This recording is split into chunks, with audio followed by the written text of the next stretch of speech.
There's something profoundly human about pain, emotional pain, especially. We feel it deeply. It lingers longer than most physical wounds. And often our instinct is to react, to fight back, to shout, explain, argue, defend. But here's the hard truth. Reacting in the heat of pain rarely leads us anywhere productive. In fact, it almost always makes things worse. When someone hurts you through words, betrayal, dismissal, or cruelty, there is a space between what they've done and what you choose to do next. That space is powerful. It's a moment of control, a moment of decision. And in that moment, reacting emotionally may feel like justice, but it rarely brings clarity, healing, or strength. Let's break it down. When you react, you surrender your power to the one who triggered you. You let their actions dictate your state of mind. You give them emotional authority over you. And once that happens, you're no longer acting with intention. You're simply responding with instinct. But what if you didn't react? What if you paused? What if, instead of unleashing your hurt, you studied it? What if you allowed the silence to speak instead of your voice? Silence is not weakness. It's strategic. It's composed. It's a sign that you value your peace more than the urge to prove a point. You see, growth doesn't come from reacting. It comes from understanding. And you can't understand when you're busy defending yourself. Hurt is a teacher. It shows you where you're sensitive, where your expectations were, where your boundaries lie. And if you take time to reflect rather than retaliate, you begin to learn not just about others, but about yourself. In the professional world, reacting emotionally can break relationships, ruin reputations, and damage credibility. In personal life, it can burn bridges you later regret. But restraint, that ability to choose your response after thinking deeply, is a mark of emotional intelligence. It's what distinguishes leaders from followers, builders from destroyers. This doesn't mean you suppress your feelings. You honor them, but in the right place, at the right time, in the right way. Process them privately, not publicly. Respond with purpose, not pain.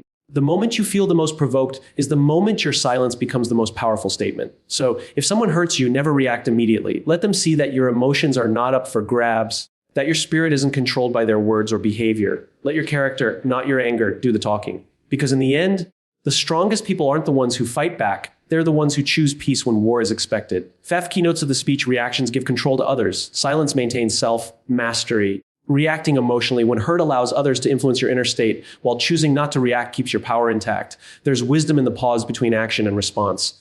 Growth and understanding come from reflection, not immediate retaliation. That moment of pause is where maturity begins. Silence is not weakness, it's strategic strength. Choosing silence doesn't mean avoiding conflict. It means approaching it with intelligence and calmness, not chaos.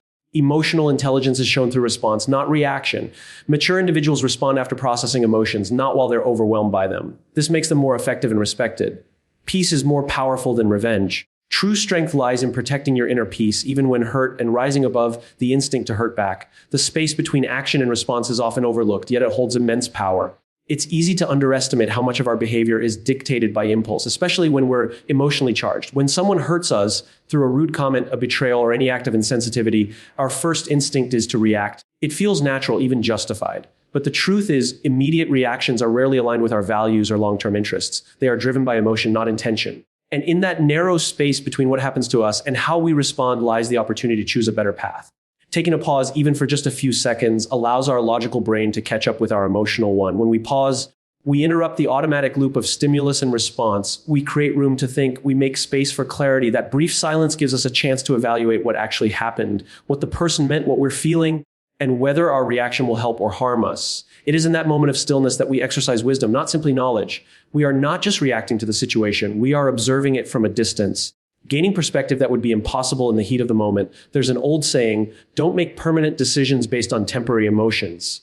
It speaks directly to this concept. When someone hurts us, the emotions are intense: anger, shame, sadness, frustration, and those emotions demand release. But acting from that place leads to decisions we often regret. We say things we can't take back. We damage relationships we actually care about. We escalate problems instead of resolving them. All because we didn't take a breath. All because we couldn't wait. That pause is not just a buffer, it is a tool of transformation. It helps us process not only what was done to us, but what it means. Often the person who hurt us didn't even intend the harm. Their actions may have been careless, not cruel.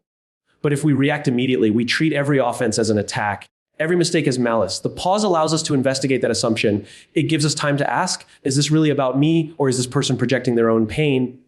That single question, asked in the silence of reflection, can change everything about how we see the situation. In professional settings, this principle becomes even more crucial. Reacting to criticism in a meeting, snapping at a colleague, or firing off an angry email can have serious consequences. Careers have been derailed by moments of uncontrolled reaction. On the other hand, leaders who master the pause are seen as composed, thoughtful, and emotionally intelligent. Their words carry weight because they don't speak in haste. They speak with purpose, and that purpose was forged in silence. Even in our personal lives, that moment of pause can preserve trust and prevent unnecessary conflict. It allows us to respond with empathy rather than ego. Sometimes the person who hurt us is themselves hurting. Sometimes they don't even realize the impact of their words or actions. If we react with rage, we add fuel to their fire. But if we pause and respond with calm, we create a different energy, one that invites understanding instead of escalation. It's important to understand that the pause is not avoidance. It's not pretending that everything is fine. It's not bottling up feelings until they explode later. The pause is active, it's deliberate. It's a choice to feel everything fully before expressing anything outwardly. It's the act of holding space for our own emotions before we decide how to release them. And in that way, the pause becomes a powerful emotional discipline. This practice takes time to develop. In the beginning, we may still react too quickly, and that's okay. But the more we practice inserting space between trigger and response, the more we develop emotional resilience. We begin to trust ourselves to handle difficult moments with maturity. We begin to notice the pattern of our own reactions and make adjustments. We begin to rise above the need to defend ourselves at every offense, and instead begin to live from a place of intention rather than reaction. Ultimately, the pause is where transformation happens. It is in that silent, sacred space where we move from being victims of our emotions to being stewards of our response. And the ability to make that shift consistently is one of the greatest markers of personal growth. Silence is often misunderstood. People associate it with weakness, submission, or passivity. In a world where loudness is often mistaken for strength and the fastest reaction is celebrated as confidence, silence can be overlooked. But true silence, the kind chosen deliberately, not out of fear, but from clarity and strength, is one of the most powerful tools a person can possess. When someone hurts us, provokes us, or tries to pull us into emotional chaos, silence can be a form of discipline that speaks volumes without saying a single word. It takes strength to remain silent when every part of you wants to defend yourself. It takes control to hold back when you know you could respond with harsh words, with accusations, or with retaliation. But silence isn't about doing nothing. It's about doing the right thing at the right time. It's a moment where we protect our energy, our dignity, and our purpose. It's not avoidance, it's mastery. It's a statement that says, you cannot pull me into your storm because I'm anchored in my peace. When you choose silence, especially after being hurt, you're making a decision not to let the other person's actions dictate your behavior. You're telling yourself that your emotional world is not dependent on anyone else's treatment of you. You're not ignoring the pain, you're processing it differently. You're allowing space for thought before reaction. And most importantly, you're choosing not to make yourself vulnerable to further hurt by reacting impulsively. People often expect a reaction. When they push your button, they want to see you explode. It validates their behavior. It gives them control. When you stay silent, you break that cycle. You deny them that power. You take control of the narrative by refusing to let the moment define you. That is not weakness. That is strategy. And it often leads to a better outcome, not just for the situation, but for your inner well-being. In silence, we gain clarity. We hear our thoughts more clearly. We can ask ourselves honest questions. Why did that comment hurt me so much? Am I responding to them, or am I reacting to something inside of me? These kinds of questions cannot be asked in the heat of an argument or the rush of anger. They require silence. They require stillness. And through that stillness, we gain self-awareness. The better we understand our own pain, the better we handle others' behavior. When we're silent, we can see the situation not just from our own perspective, but from a broader one. And with perspective comes wisdom. Silence also builds a certain kind of respect. People start to recognize that you are not easily provoked, that you don't waste your energy on every insult, every disagreement, or every act of immaturity. You become someone who doesn't need to fight every battle to prove a point. You pick your moments. And because you do, your words carry more weight when you finally decide to speak. Your silence builds credibility. It shows maturity. It shows that you operate from a place of calm, not chaos. Of course, silence is not always easy. Our egos want to be right. Our pride wants to be defended. Our pain wants to be seen. But silence teaches us that being right is not always the most important thing, that not every attack deserves a counterattack, that sometimes the most powerful thing you can do is walk away without a word. Because in that moment, you're choosing your mental peace over emotional warfare. Silence can also give others space to reflect. When you don't react, it forces the other person to sit with their actions. They may begin to question themselves. Did I go too far? Why didn't they respond? In some cases, your silence becomes the mirror that makes them look at themselves. It initiates a kind of accountability that a loud confrontation never could. Silence can disarm a person far more effectively than anger ever will. In the end, choosing silence isn't about pretending you're okay. It's about knowing that reacting to pain with pain only perpetuates a cycle that doesn't serve anyone. Silence gives you time. And in that space, you can decide whether the situation even deserves your energy. Whether the person deserves your explanation, whether the pain deserves your voice. It's not easy. But with practice, silence becomes your strength. It becomes the line you draw to protect your peace, to guard your maturity, and to remind yourself that your value is not determined by the actions of others, but by how you choose to respond. Emotional intelligence isn't something we're born with.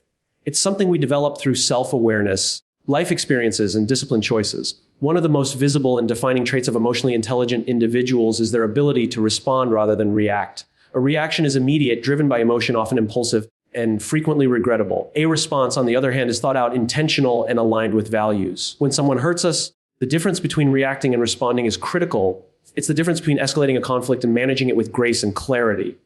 Responding begins with pausing. It means recognizing the rush of emotion without letting it take control. It means noticing the rising tension, the quickening heartbeat, the urge to say something sharp or defensive, and choosing instead to observe it. That space between feeling and action is where emotional intelligence is exercised.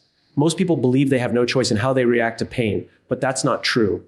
Emotional intelligence teaches us that we always have a choice. We don't have to meet disrespect with disrespect. We don't have to mirror someone else's poor behavior. We can lead ourselves. When a person reacts emotionally to being hurt, it may feel justified in the moment. But what often follows is regret, guilt, or an even greater emotional mess to clean up. Words spoken in anger leave deep marks. Decisions made in pain often create longer suffering. And worst of all, when we react emotionally, we give the other person power over our inner world. We allow them to control our state of mind. But when we respond after taking the time to think, we stay in charge. We make decisions that reflect our integrity, not just our injury. It's important to understand that emotional intelligence is not about suppressing emotions. It's about managing them. It's about recognizing what you feel, why you feel, and what action, if any, is worth taking. That's what separates mature individuals from those who are constantly at the mercy of their feelings.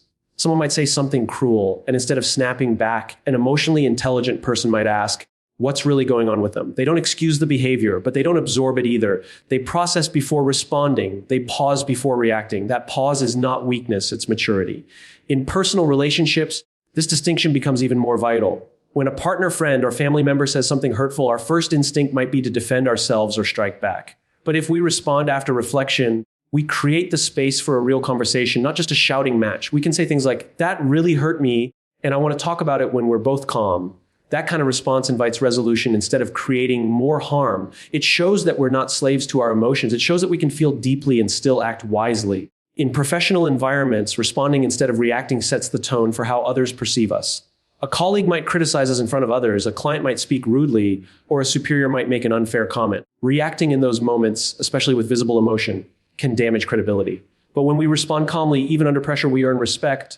We show that we're grounded, not easily thrown off course. People begin to trust us more, not because we always agree with them, but because we know how to disagree with dignity. Learning to respond rather than react takes practice. It requires us to become observers of our own minds, to notice patterns, to ask ourselves, is this really about me? Or is this person projecting their frustration onto me? Over time, these questions become habits and the need to react fades. Instead, we begin to find strength in stillness, in restraint, in carefully chosen words rather than reckless ones. There is a quiet confidence that comes with emotional intelligence. It doesn't need to prove anything. It doesn't rise to every insult. It doesn't engage in every argument. It knows that protecting inner peace is more valuable than winning temporary battles. This kind of intelligence builds stronger relationships, improves communication, and fosters personal growth. It's not something you can fake. It's something you have to cultivate daily, especially in moments of conflict or hurt. So when you are hurt, remember this, your first reaction might not be your best one. Emotional intelligence gives you a second chance. It allows you to pause, process, and then speak with clarity and conviction. It's not about being silent forever. It's about choosing the right moment and the right message. And when you do, you don't just respond, you lead. Peace is often underestimated in a world that celebrates retaliation, dominance, and immediate gratification. But true peace, inner peace, is a form of power that few possess and even fewer protect. When someone hurts us, the desire for revenge is strong. We feel the sting of disrespect, the pain of betrayal, or the weight of being misunderstood, and our instinct is to strike back. We want the other person to feel what we feel. We want balance. We want justice.